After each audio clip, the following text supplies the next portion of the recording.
Let's get you breaking news coming in, and this is in regard to a fire that's broken out in Ajmer, that has led to 4 people's death. We have Harsha, my colleague, joining us to get us more about this. Harsha, take us through, visuals on our screen of this fire that broke out. Some people tried to even escape by jumping from the windows, is what one is hearing.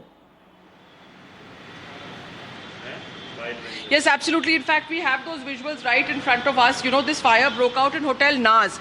And if you look at the visuals, you can see how congested and crowded that area is. It is about 500 meters from the Dargah of Khwaja Moinuddin Chishti. And in that very narrow lane, it's actually really impossible for any kind of fire brigade to also get there. As the flames and, the smoke was very, very overpowering. So, in fact, the burn injuries, doctors have said, is less, but people have died due to asphyxiation. They've actually been choked to death. And in that visual, you can see 2 people.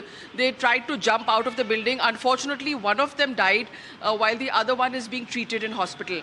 These were people who'd come from Delhi, probably on a religious pilgrimage. There are 2 from different families, so total of 4. And they belong to different families. And there's also a child who's on a ventilator. The child was probably a part of this family. The Chief Minister has immediately reached out and offered all support. But really, like we said, again, raises serious questions about town planning, how these hotels are allowed to work in such congested areas that, even a fire brigade, as you can see in those visuals, was unable to navigate those streets and get there. Comes on the heels of a fire that broke out in the national capital again in a very commercial space of the Dilli Haat area. Fortunately, there were no casualties that were reported from that particular area. But, 30 stalls have been burned to ashes. Here we're seeing, visuals of a very congested area again. From what we're hearing, initial reports are suggesting that perhaps it could have been a short circuit that led to this fire. Well, yes, because it happened early in the morning at about 7:30 in the morning is when it happened. And, very unfortunate that the hotel staff, instead of helping with the rescue, actually all ran away from there. So, very, very serious questions being raised, A, about the responsibility of the hotel. B, about how this hotel has been allowed to come up in such a congested area, whether it had a fire safety NOC or not. These are questions we ask again and again, but it's really poor urban planning. And, authorities allowing these kind of businesses and establishments to flourish, where people then pay the price for this. This is a family that had come to Ajmer, probably on a religious pilgrimage, and they've lost their lives. And you see that horrific visual of people trying to jump out to escape. And if you look at that visual again, the firemen, the visuals that we've seen, the firemen are on the streets. So even the fire brigade or, other safety drills were unable to access and navigate those very congested streets.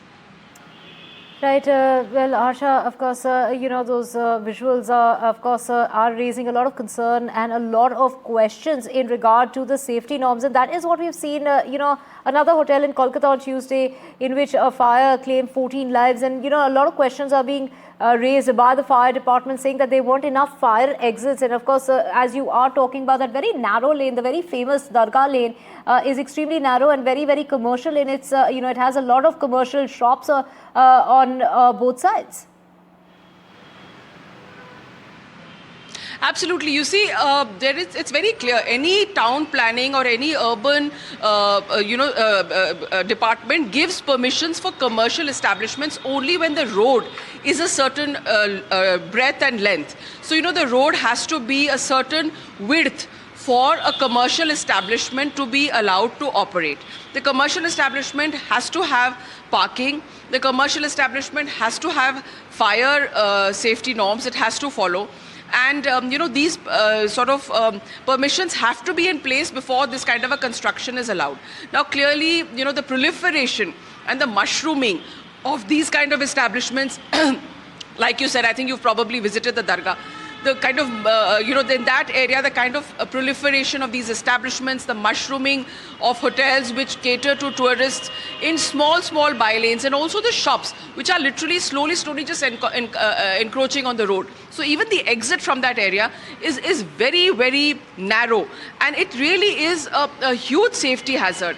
And like we're saying, we always ask these questions once a tragedy is over. But why are these norms not followed, before shops, establishments, guest houses are allowed to go ahead and start businesses. Right, of course, yes, that famous Dargah, of course, Harsha, most of us have been to that very narrow stretch. You have to walk on foot in order to get to, the Dargah and beyond. And of course, there are a lot of shops there in the area, like we can see, of course, this fire that broke out. But of course, what about checks and balances and, concerns being raised? Like you did mention that something as commercial and as big as we can see, look at the kind of smoke that's billowing from the property there. This was a commercial establishment, a hotel where families had come perhaps wanting to visit the Dargah, that has led to, bodies being charred to death. Take us through the families that were there and, particularly in regard to that 4-year-old that you mentioned who continues to be on the ventilator. Well, yes, there were about 18 rooms is what we've been given to understand. Of course, the register has also been burnt along with a large number of cash. There are burnt notes lying there also in the visuals that we've seen, lakhs in cash which was burnt when this fire happened. Now, out of those 18 plus rooms, we are given to understand that about 16 rooms were occupied. So the other families did manage to get away from there. The people who have, one person who of course jumped out has died. The 5 others are injured. But what the doctors are saying is these are not so much burn injuries. That means the burn was not so bad, but it was the smoke which shows you how congested the rooms were with very little ventilation. So whatever caused the fire caused overpowering smoke, and that is what has led to the casualties. These the 4 people who've died, they have 3 of them have died because of asphyxiation, because of inhaling a lot of smoke, and then they became unconscious.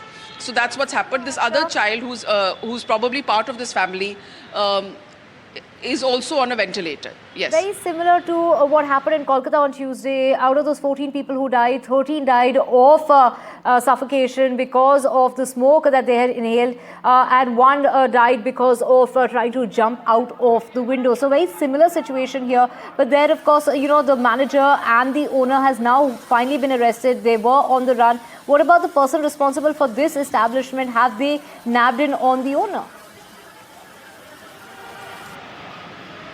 Well, as of now, there is the Vasudev Devnani, who's the speaker. He said that that there has to be a proper investigation. So he has also asked for an investigation. The Chief Minister has also tweeted about this, and they have managed to control it. It's just happened a little while back. So exactly, the collector has also reached there. And the first priority, of course, is to look at the people who are injured. That's what we've been told. And a lot of them are from outside. So the collector, the staff, the hospital staff are all attending to those who've been injured. Of course, they're going to do a proper investigation. The police has also reached the spot. We will keep coming back to we've you been told for that there details on this. Of course, these are just preliminary reports coming out, and of course, a very tragic incident of 4 people dying there.